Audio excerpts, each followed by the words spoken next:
Good afternoon all of you. मैं Avinash Singh, I am children academy का प्रबंधक। जैसा कि आप सभी देखे होंगे, मेरा पुराना वीडियोस फिजिक्स का रिफ्रैक्शन ऑफ लाइट के बारे में डिस्कस हो चुका था और हमने फिर आपको रिफ्रैक्शन ऑफ लाइट की डेफिनेशन बताई थी। अब रिफ्लेक्शन ऑफ लाइट के हम टाइप्स पे आते हैं कि टाइप्स ऑफ रिफ्लेक्शन कितने टाइप्स के होते हैं, कितने टाइप्स के होते हैं देखते हैं। तो देखिए ये दो टाइप्स के होते हैं। How many types? Two types के होते हैं। कितने टाइप्स के होते हैं बेटा? टू टाइप्स के होते हैं। पहला हमारा है रेगुलर रिफ्लेक्शन और दूसरा हमारा है डिफ्यूज्ड ओआर और इररेगुलर रिफ्लेक्शन। पहला हमारा क्या है? रेगुलर रिफ्लेक्शन और दूसरा हमारा है डिफ्यूज्ड और इररेगुलर रिफ्लेक्शन। अब रेगुलर रिफ्लेक्शन क्या होता है इसको हम डिस्कस करेंगे।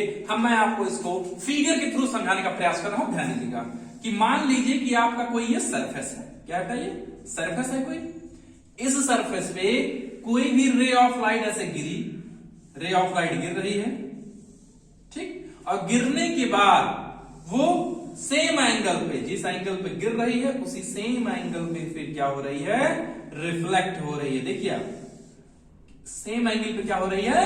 रिफ्लेक्ट हो रही है। जिस एंगल पे गिर रही है उसी एंगल पर वो रिफ्लेक्ट हो रही है। That is called regular reflection, the process by which ray of light falls on any surface and reflect back at the same path and the same angle is called regular reflection। इसको हम लोग क्या कहते हैं?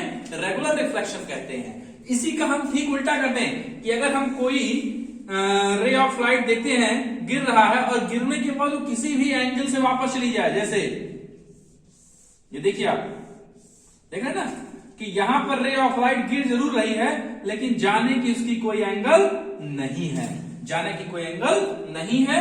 वो इधर उधर करके भी इधर उधर दिशा में वो रिफ्लेक्ट हो रही है। अगर सेम एंगल पर रिफ्लेक्ट हो रही है that is called regular reflection, और अगर वो उसकी कोई एंगल नहीं है, किसी भी एंगल से वो क्या हो रही है कि रिफ्लेक्ट हो जा रही है, तो that is called diffused reflection. उसको हम लोग क्या कहते हैं? डिफ्यूज्ड रिफ्लेक्शन कहते हैं।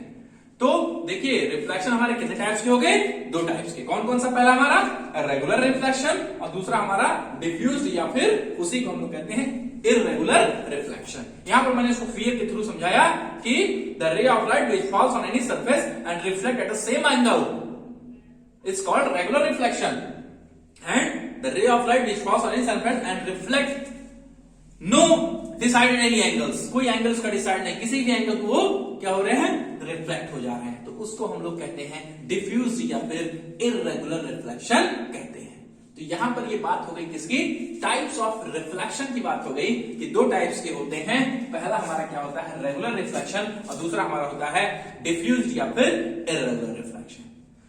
रिफ्लेक्शन ऑफ लाइट की डेफिनेशन तो आप जानते हैं, पुराने इस वीडियोस में आप देखे भी होंगे। एक बार मैं फिर से उस डेफिनेशन को रिवाइज कर दे रहा हूं कि the process by which ray of light falls on any surface and reflect back to the same medium। उसी मीडियम में कोई भी रे ऑफ लाइट गिरने के बाद वापस हो जाए तो उसी को हम लोग रिफ्लेक्शन ऑफ लाइट कहते हैं। तो ये आपको आज जानकारी क्या मिल गई? रेगुलर रिफ्लेक्शन और इररेगुलर रिफ्लेक्शन। अब रिफ्लेक्शन रिलेटेड और भी जो चीजें होती हैं आपको नेक्स्ट वीडियो मिलेंगी। आप प्लीज मेरे चैनल को सब्सक्राइब